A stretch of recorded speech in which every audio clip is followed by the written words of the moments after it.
Can you make it go live now? It's live. Is it live? Yes, it's live. Wait, talking to the mic. Are you sure? Okay, Hello. so Hi. I think you're kind of glad you just missed the past 3 minutes. Sorry about that. Yeah, I'm sorry. We're 2 minutes late. It's my fault. I'm learning the new technologies here. So, Matt, Schmancy. Okay? We're making a little toast. What are we toasting to? We're toasting to the launch of Paloma Media. The launch of Paloma Media. So, as some of you know, let's sip. We have to drink. That's a terrible thing. Oh, in the eyes. They always have to say that with the accent. In the eyes. In the eyes. Drink with us in the eyes. So some of you guys are, drink with us. Please drink with us and come and ask us your questions, which Matt will read because I'm blind as a bat. So some of you know we launched palomamedia.com yesterday. If you haven't gone over there already and checked it out, please do. Let us know what you think. Like, you can actually hop over there now and come back and let us know what you think. Soft launch. Oh, very soft. Soft. Super soft. Soft potato launch. Soft. Yeah. Oh, no. No. But very soft launch. We didn't do a whole lot of announcing, but we're putting fresh content up there every day. Lots. It looks really nice. Every day. It does look, it's cute, it's sexy, it's energetic. So I hope you guys go take a look and let us know what you think. And you can let us know right here. You can let us know over there. So, Matt Welch. Yes, Nancy Rommelman. What is the other very important thing today? Right. It's Kate Sullivan's birthday. Happy birthday, Kate. Happy birthday, Kate. Look in the eyes. Yay! Look in the eyes, Kate. It's also the anniversary, the 32nd anniversary of the beginning of the Velvet. The Velvet Revolution. Matt, what's the Velvet Revolution? Well, Nancy, that was that day, 32 years ago today, in which a bunch of students, about 10 or 15,000 students in hey, look, there we are. Do edibles suffice in partaking together, says Stephen Maldonado. Absolutely do. Only in states where that's legal. Obviously, we're not trying to look in the eyes. Oh, absolutely. Do whatever. I do them for me. I don't do them. I do those little those little gummy things that you can chew before you go to sleep, the CBD gummies. They're pretty good. I have those. We need to talk about that afterwards. I have a customer, potentially. You can buy them at the freaking Whole Foods. But yeah, actually, I bought them online. I'll tell you afterwards, but from this really interesting. They're doing that focus thing. That I know. Right. I'm sorry. We've been coached that there's an autofocus. I forgot. Listen, it's soft launch. I launched a soft website, potato guys. launch. I actually have to figure out how to change the autofocus on this. I apologize for that. I will do that the next time we're in the studio. We'll have figured that out. But anyway, the edibles are apparently started by these 5 siblings who had another. Anyway, it's a kind of an interesting story. We'll talk about it next time. But anyway, the Velvet Revolution. Sorry. Yikes. Jesus Christ. So yeah, it was 1989, November 17th. This is 8 days after the Berlin Wall fell. However, it was not totally clear that all the dominoes would just go down neatly. You just didn't know how it was going to happen. Czechoslovakia had one, like East Germany, had one of the most totalitarian versions of communism. Not all these places are the same. Yugoslavia was far out there in terms of freedom and wealth and not being part of the Warsaw Pact. Hungary had its goulash communism. People were pretty well-to-do. They weren't being locked up for playing a song on the guitar or anything like that. Czechoslovakia was totalitarian. It was bad. If you wanted to be in a rock band and play, they would approve your name. If your band's name? Your band's name, your set list. I'm not making this up. So the only places that you could play in the 80s were weddings. And what was the story? Who did that?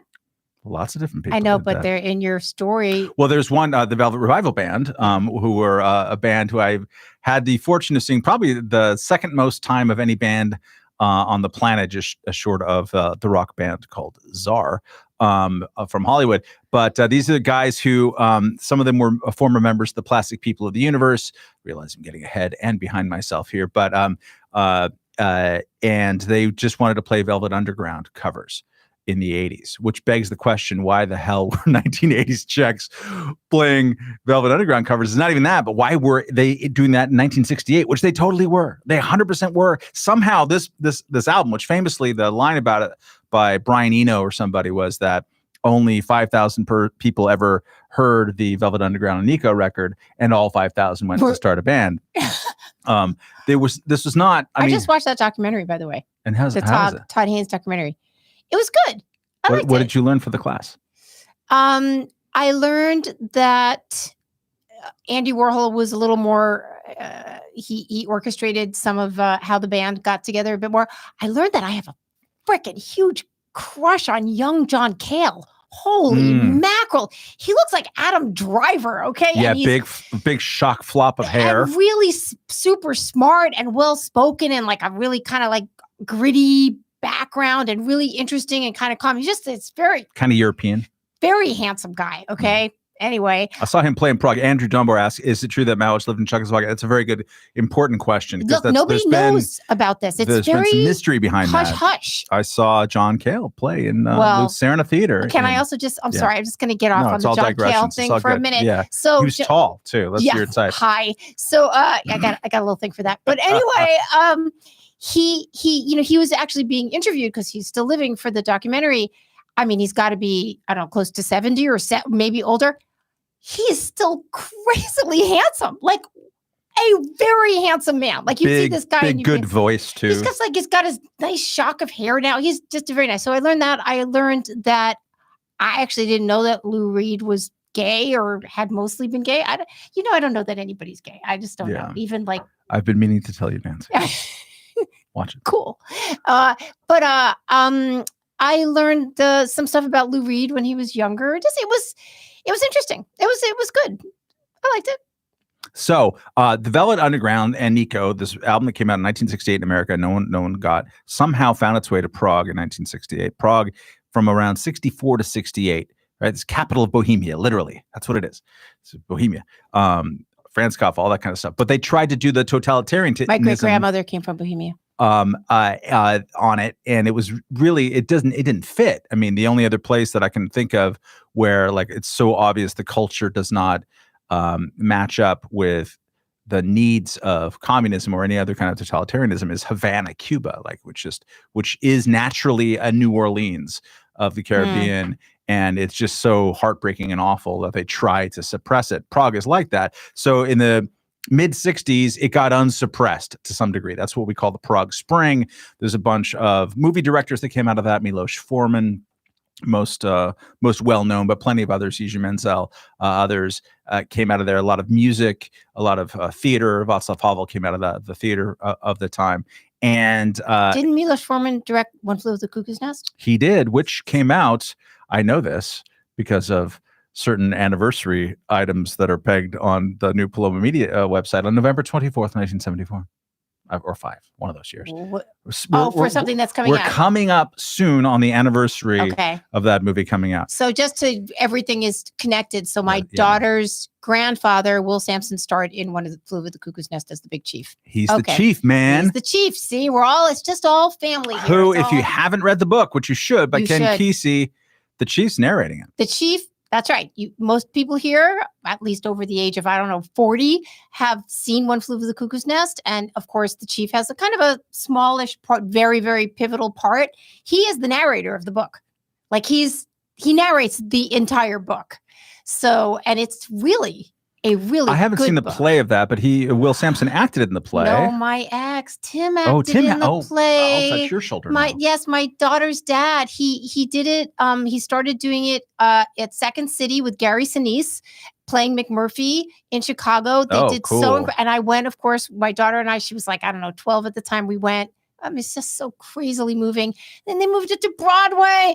We saw them on Broadway. Oh my God, weeping. And then they went to London and did it. And then they came and did it in Portland, which was even like crazily better. The Portland Center stage set was better than any set of any of these things. And anyway, Ken Kesey was an Oregon writer. That's very true. Much so. Anyway, yeah. So anyway, sorry, we keep digressing, but it's all becoming one big fun fact ball of stuff here. Whose mother worked in the hospital where they shot that movie in Salem, Oregon?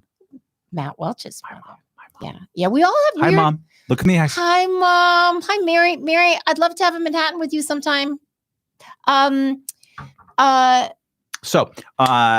Right. Czechoslovakia, Velvet Revolution. One of the two reasons why they call it the Velvet Revolution is the Velvet Underground, which is crazy.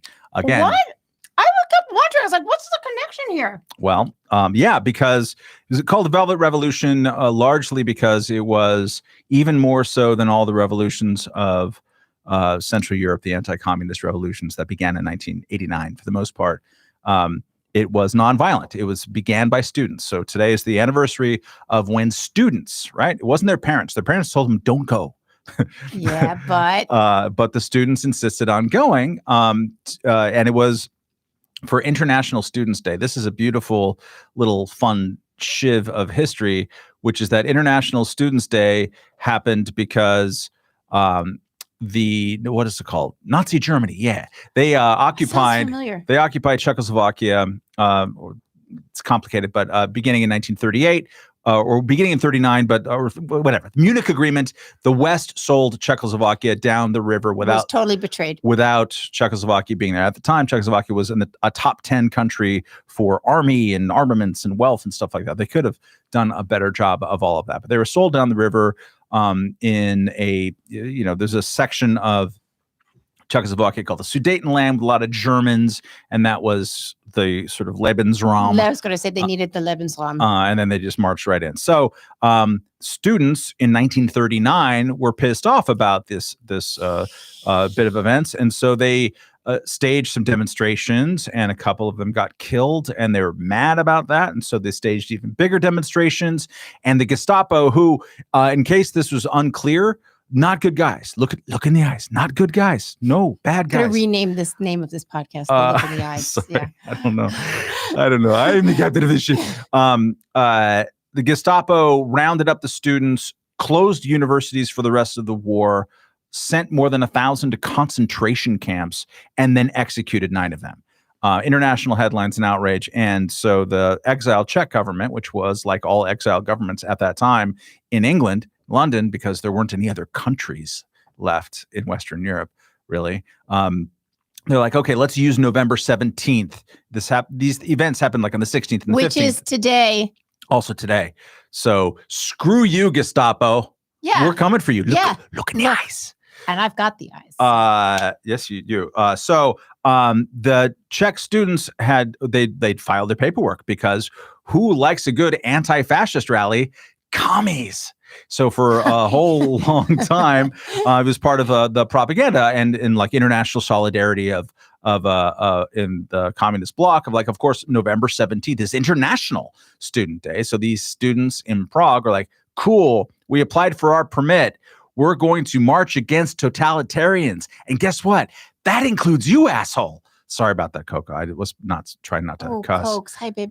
Maybe you're in the bath. So, but if Easy heard that, that's going to be like a whole week of like, you're a hypocrite. Anyways, it's not important right now. What's important is, so they marched and they knew they were going to get clubbed badly. And they were. There was, I don't know what these words like that they use in demonstrations. You probably heard this in Portland, like the kettled. Yes, they kettle. The police kettle the demonstrators into a certain area so that they can't really get out. They can't really get out. Yeah. And they did this on Národní Street, National Street, in downtown Prague, which is already a pretty small place. And they blocked off all of the exits. And in one place, in fact, they have a pretty cool little sculpture, which is at the top of a Twitter thread that I did today. Which you guys should go look at on about Twitter. This topic, where you see all these hands, the statue of hands going like this. They're like both doing peace sign and in some evident distress. These kids, right, who are literally my age, exactly my age. This is 1989. They were college students. In 1989, I was of a college student age.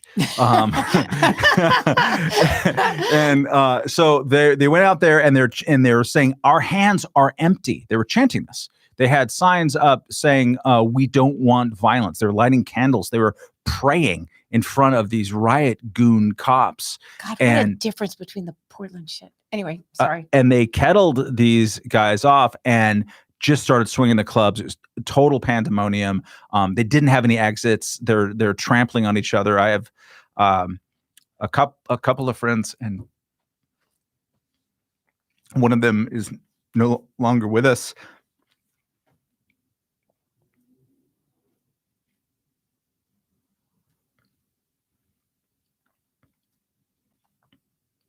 You talk for a I'm gonna mention. So Matt had I don't know 15 tweet thread today talking about this, and I wrote to him later and I said, I want you to guess which one I cried at, and he thought it was this one woman singing a song, which would have made sense because we like to sing songs and we're always crying at the songs and all that. But in fact, it was when he said earlier that the students were, their parents didn't want them to go. Well, guess what? By now, I'm going to get all verklempt over here. It's all right. I've Within recovered. a few days, who was out there with the students? It was their parents. And in a city of 1.2 million people, you know how many people were in the fucking streets? 1 million people. Yeah, on letting up playing. This was within 8 days. 8 days. November 25th, within 8 days. Is that our? It's not Moynihan. It's not. So it's. If we wanted a little comic relief, Michael could have provided it just now. My sweet wife. I was thinking of Martin Delinsky. Okay. So letting up playing. It's the parents who came out right afterwards because their kids got beaten up. There was rumors, actually. This is a sort of a weird, fun, and bizarre media story. There are rumors that one of the kids got killed because there was a body lying down in the main space where you can still see the statue. And today I can guarantee you that area, the sort of awning, is just filled with candles everywhere. And so there was a body, and people thought it was a student who got killed, and it went out on the wires on Reuters, I believe it was. Written by a guy named Michael Zhontovsky, who was a semi kind of dissident guy who somehow managed to get a job, writing. It turned out not to be true. It turned out to be, I think, a secret policeman who was like impersonating one, but also got in the. Was the person actually dead? No one died. No one died. So the Velvet Revolution, no one died, but people thought they did. So all these people who were the parents of the Velvet Revolution kids, who were like 21, and they remember 1968. 1968, they had this opening of Prague Spring, which I mentioned before, but was crushed by the Warsaw Pact. Brought in tanks from all over the East Bloc, and of course, hilariously, the Czechs, who, if they're nothing if not really, really funny at all times, they would, these poor Soviet a-hole troop guys were like, "Which way, Prague?" And they're like, "Oh, definitely this way." I don't know why he was Mexican, but we need Michael in here for the accents. He'll be coming in soon. But yeah, so they all got confused and lost. But it was a terrible, terrible thing. If you've seen Unbearable Lightness of Being, they actually used footage of the crushing of Prague Spring, and it is heartbreaking. That came out in '88, filmed in my wife's native Lyon city. Fun fact. So these parents didn't want their kids to go out because they've been there, and it turned out so badly, and everything got terrible for 20 years. But the kids were brave enough and went out themselves, then got clubbed. Then there was rumors of the person dying. Michael Zhontovsky ended up being Václav Havel's press secretary and biographer later, which is kind of funny. And the parents were like, "Oh, no. And they went out on the streets the next day. The next day, there was a general strike. They built up. The video that Nancy was referring to is the one that usually makes me cry. It's all menopause. Crying this week. It's all kooky. But it's Marta Kubisheva, who was a Prague Spring, go-go gal singer in like cool movies and skirts and stuff. And and you know how they are with their skirts. Those ladies in their skirts. What? And she had a song called Song for Marta or whatever. That was pretty well known. Yeah. And but it was also kind of understood. And then after the Soviets came in '68, had this song that was really sort of dirge-like, that they still allowed because they hadn't completely clamped down on everything, but it was really understood, and go out and seek it on YouTube, to be like a super bummed out reaction to the horribleness of it. And so she was this revered figure. And what they did is what they did to all singers and artists who were on the wrong side of these questions, like, okay, cool, you're never going to perform again in this country. And so the video that I put in this Twitter thing was on November 22nd. Right? 1989, 5 days after the students were brave enough to do all the stuff. She goes out on the balcony in Wenceslas Square, one of the main squares there. And she appears for the first time in 20 years and sings. And you can see the audience just. And isn't it the case? You told the story somewhere, or I saw somewhere where she didn't even really want to go, and she was in there, and she's like, "I don't know, no, I'm not going to go out. I'm not going to do this." Like, no, you're going to go, And you're going to go because it's actually important for people. You have to do this. You have to do this now, not in a mean way, just like it's time. Yeah. Is that Moynihan? No, it's actually this is mostly it's okay. Sorry.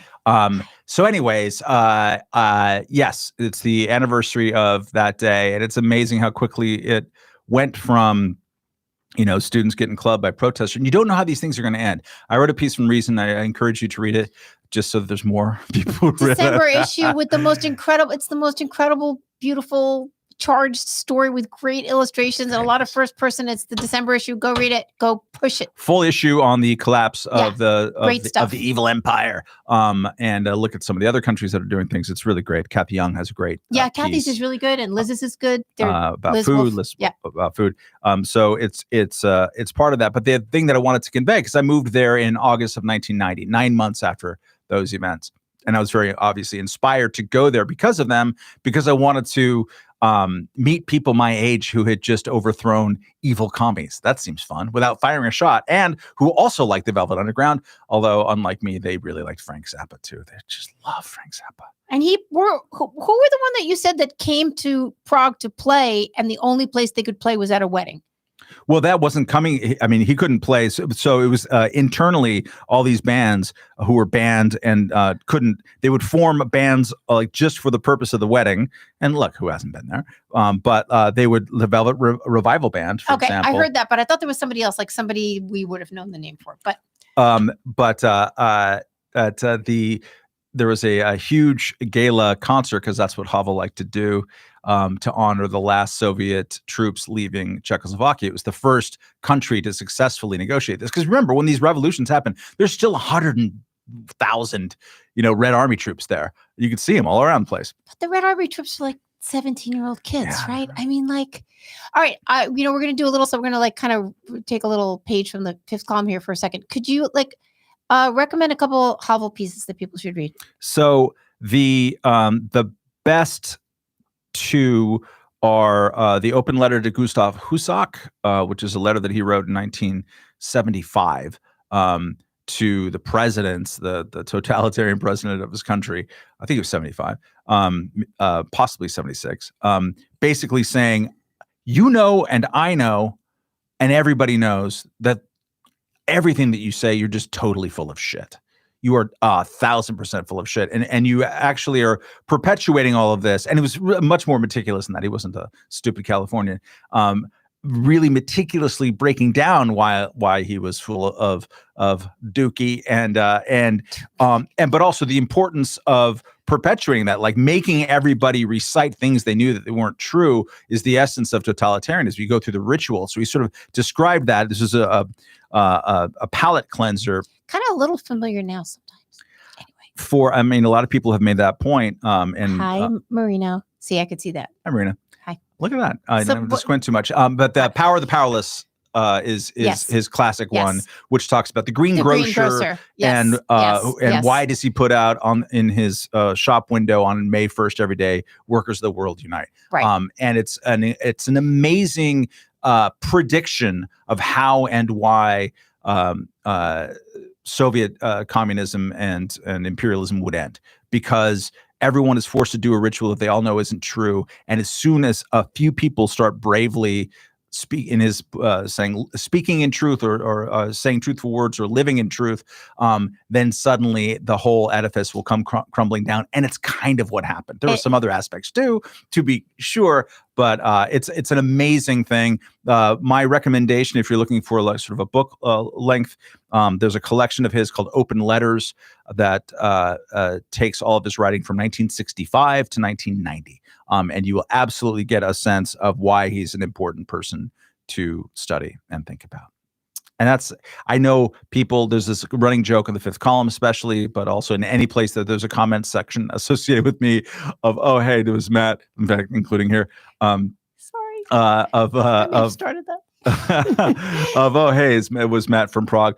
This is, look, I'm squeezing it one last time here. And next year too. Probably not one last time, but it is profoundly moving, and there are lessons for all of us to learn. And I'm still just I have a sense of incredible gratitude and awe about the courage of people who did that in the face of an uncertain future. Is what I meant to say about the piece that I did for Reason is that, look, I got there in August of 1990, and, things were probably going to go in the right direction, but the Soviet Union was still alive. It was still alive until December 91. They sent tanks in to crush protesters in Vilnius, Lithuania in January 91.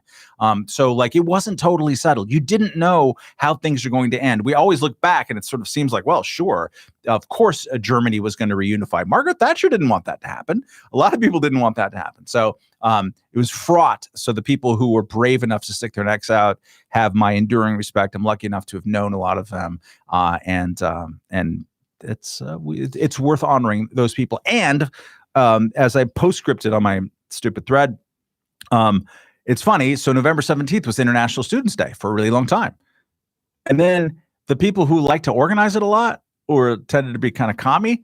And after 1989, they're like, November 17th, I don't know if we need to keep commemorating that day. So I'm wondering, like, maybe it's time for international. Imagine a day where people gathered to do this to both Nazis and communists. That's a good day. Let's start it.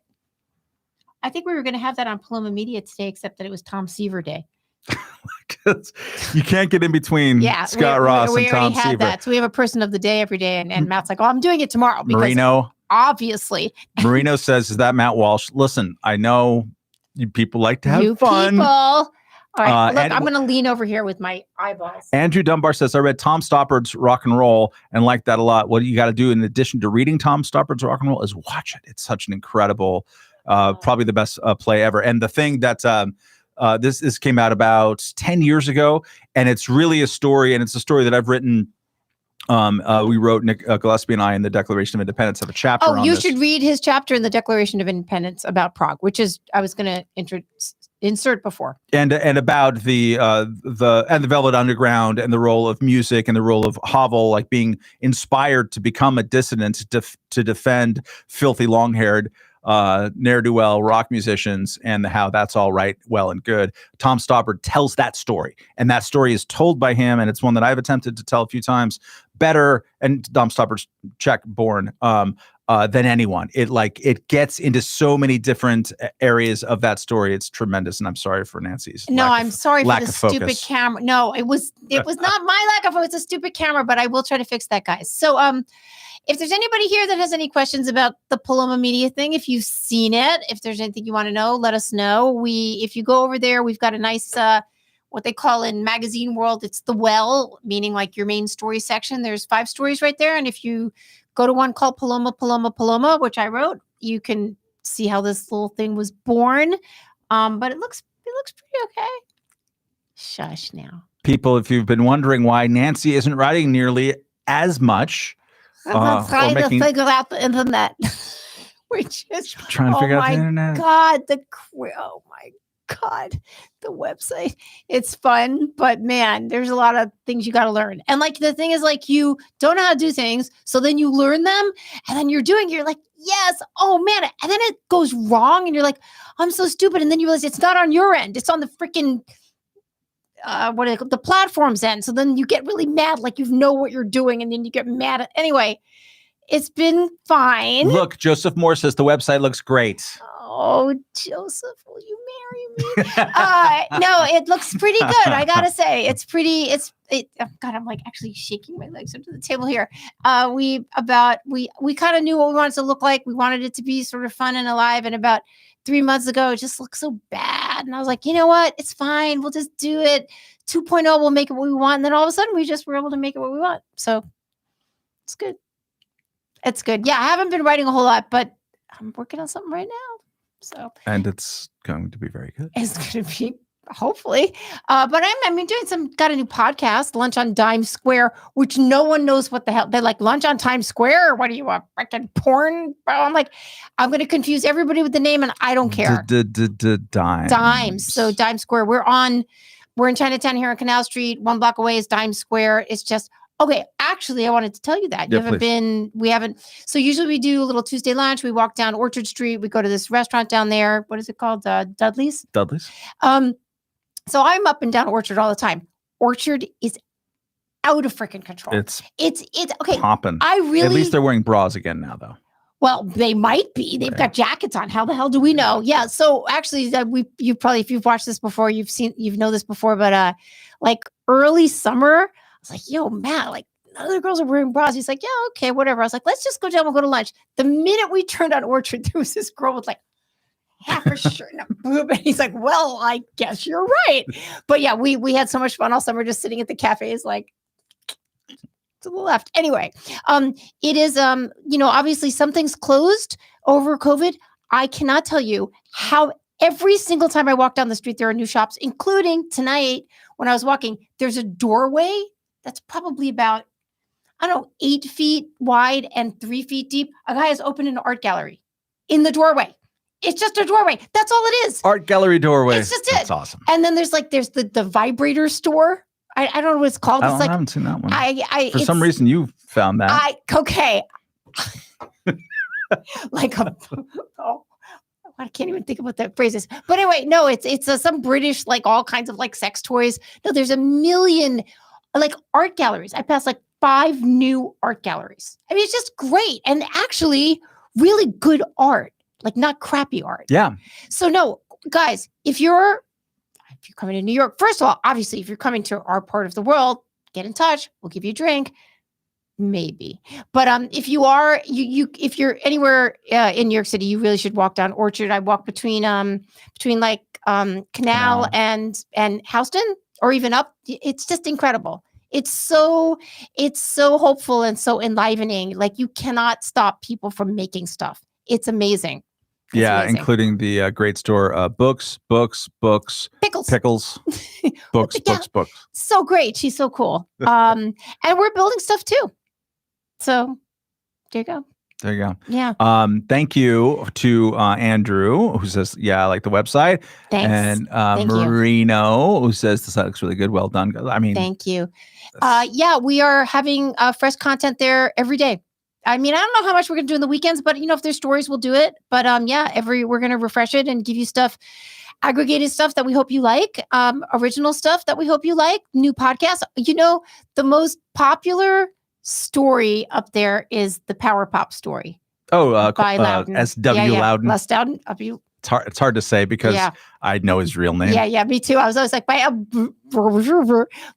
it's like definitely the second most popular story is a new little podcast we launched by Yael Bartour and Chayalea, I don't know her last name, called Ask a Jew.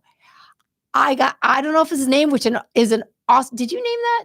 Ask a Jew? Ask a Jew? You might have, because we know how good you are with that naming stuff, right? Somebody actually came on my page and it's like, I still haven't forgiven you for getting rid of me neither. I'm like, yeah, well, anyway. Moving on. But it's the second most thing and people freaking dig it. We've already got 3 episodes in the can and we're going to do another one next week. And on next week, I mean, I shouldn't give this away. They're going to do an episode with basically called People You Thought Were Jewish. Oh, great. And who's their first guest? David Eckstein. Me. Moynihan's number 2. Yeah, that's right. So it's been fun, and we're trying to give you guys some beauty, some place to check in the morning, for some either edification or reading something interesting, or just for a little bit of relief. Because you go on Twitter and then you're just like, what? So we're giving you an alternative. And if you want to become a member or whatever it's called, a Patreon or an absolute unit, that was a mistake. We should have had the absolute unit level. We have time. What? Oh, is it over? What's the absolute unit? That sounds kind of hot. Is that at the vibrator store? Absolutely, it's going to be an absolute unit at the vibrator store. Yeah. But no, please send all feedback to the little things that say feedback or whatever, or just send Nancy an email. Or just to me. Yep. Because it's soft launch. We're only 2 days old, guys. We're newborns, and we want to know what you want. We are going to be pretty food heavy for the next couple of days. And if I can, God damn it, if I can get someone in here to film me I'm going to make you some pecan pie and some homemade gravy. Because come on, gravy, people make crappy gravy and I make good gravy. I'm going to show you how to do it like in a 2 or 3 minute video. But you know what? It's kind of hard to film yourself and make gravy at the same time. So I'm just saying. Let's get the chess player to film you. Oh, Gary Kasparov? Well, he's the only chess player's name that came to mind. It could be somebody completely different. Yeah, we'll see. Yeah, we'll get it. Okay, I think we've come up on our however many minutes. 40-minute time limit. Whoa, that's the longest ever. Is it? No. Okay. Thank you for indulging another 20 minutes Czechoslovakia history. That's right. But the Paloma stuff and stuff. And yes, please hit refresh and send suggestions and whatnot. We're super happy to see you guys here. Thank you so much. Bye. Bye.